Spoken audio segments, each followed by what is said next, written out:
Sa kada tuig nga paglabay sa mga dalan, may mga kabuhi nga nagataliwan. Ano bala ka matuod nga may mga mariit nga mga dalan? Malinong, matawhay, apang sa pagkagat sang kagabihon. Ang linong, kag katawhay, ginislan sa pagsanag, kag pagbilog sang bulan.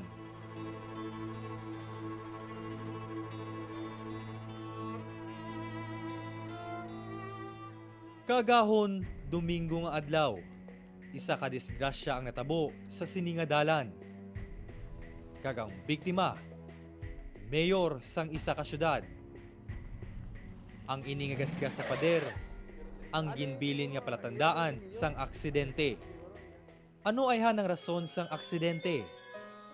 Natabo bala ini tungod sa kurba sang dalan o kun may iban pa nga rason?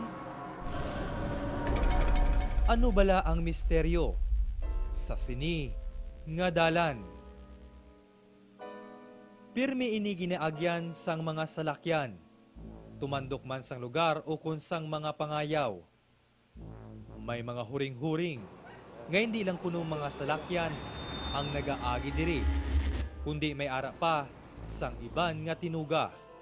Mga tinuga nga sa masami, pagkagat lang sang kagabihon, makitaan. Subong, ihanda na ang inyo nga mga mata. Maginhawa sang madalom. Kaysa sini nga istorya, hindi lang ang inyo nga mata ang mamuklat. Pati ang inyo nga tagipusoon kag paghuna-huna, ang makabatsyag sang mga bagay nga hindi masabat sang siyensya. Mga bagay nga hindi maintindihan. Pamatsyagi sang maayo. Basi ara na sila sa tupad nyo. Samtang nagatabok ka sa dalan. Samtang ikaw nagabiyahe sa pagdapya sang malamig nga hangin. Samtang malinong ang palibot. Gaisahanon ka man o kun may upod. Samtang ang iban ang mahamuok na ang tulog. Sila ang amat-amat na nga nagapalapit. Kag ang kalinong ang madula, kadungan sa pagprino sang imo salakyan.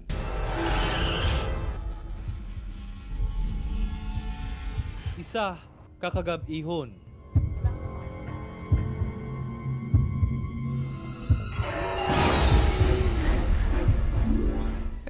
Panaw-panaw ko, kibot lang ko nga nadurang haron ko bla. Tingtangra ko ko dulong ko dagi ka ko pispis ka kaang ko dang ko pispis ka mamo ko sa uluhan ko. Tinbo ko kagi kanon da tukon. Kaptan ako dun sa buhok kagi butungon sa ibabaw kalsa kay ko. Para munggo ko sa pirtahan nga kaya tumbang pirtahan. Nadula tong pispes? Ha? Nadula tong pispes? Ting pispis lagan nagkuhan man to. Pagtuto sa may patio na yung may patio game. So pagtuto ka mamo ko nun. Pero hindi ini ang unang abes nga iya ini nakitaan. Nagabusong tong sawa ko mo, ting balay namon to sa piyak balay may katubangan ka health center na yun sa balay namon. Ting kundi halin kami doon sa balay, mga alas 5, sapon nagkakarong-karong mo. Diyan kami nagagi sa gilid do. Kagi namon sa gilid, kita ko may pispis, kikapadulong ka namon. Kung ko sa sawa ko, dahil among diyan nga pispis, nagakop ko na ako mo.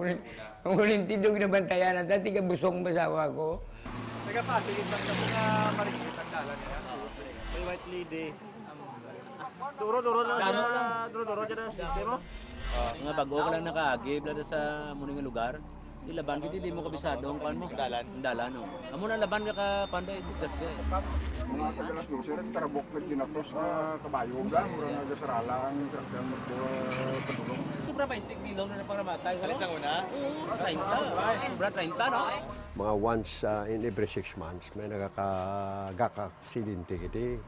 Duwag dito ka motor, dito nakakuan kita, on the spot kita pag na-aksidente sila. Pero kung may ara sang nagapati sa sini nga mga kababalaghan, may ara man sang nagakontra diri. Ay kung Kung mari, sa 34 ko itong isa ko din nga jote mas tanod. Siyempre, tuloy, isa talaga paano, di, may alagi mabatagan nga may malay nabi nga go lang gabi sa ingo, way man. Why man? Way man. Sa iba tayo na pagpati tayo natin, sa iba na eh. Kasi ako tayo, way ko kapati nga. Amo man na ang bati-bati ko sa ibang tao nga daw na aksidente. Pero as far as I'm concerned, why kino ko yung nakita din nga Why kami nabatian? Baski nang nagbalik din nga napatay, why ba ko sing nakita gani kay ari mo ko di kung gabi, why kida. Bantayan! Mga butang nga nakitaan kag nabatsyagan sang mga paranormal expert. Hibaloon sa pagbalik sang isyu subong.